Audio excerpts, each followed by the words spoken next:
नमस्कार मंडळी. आज नागपंचमी. नागदेवतेप्रती आणि पर्यायाने निसर्गाप्रती कृतज्ञता व्यक्त करण्याचा आपला आणखी एक मराठी सण. आज नागदेवतेची सर्वच ठिकाणी मनोभावे पूजा केली जाते आणि बऱ्याच ठिकाणी पुरणाचे दिंडे हा प्रकार देखील केला जातो. अतिशय सोपा प्रकार आहे.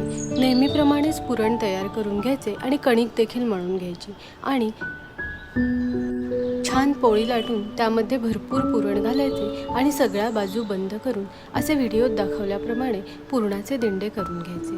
मी याच्यातच एक व्हेरिएशन करते, म्हणजे थोडे चौकोनी चौकोनी काप करते आणि त्यामध्ये पुरणाची एक छान गोळा ठेवते आणि नंतर दोन्ही साईडनं सगळे बंद करून काट्या चमच्याच्या साहाय्यानं त्याला एक छान आकार देते. माझ्या मुलाला असे दिंडे खूप जास्त आवडतात. सर्व दिंडे करून घ्यायचे आणि नंतर चाळणीमध्ये 10 ते 15 मिनिटे छान वाफ देऊन घ्यायची.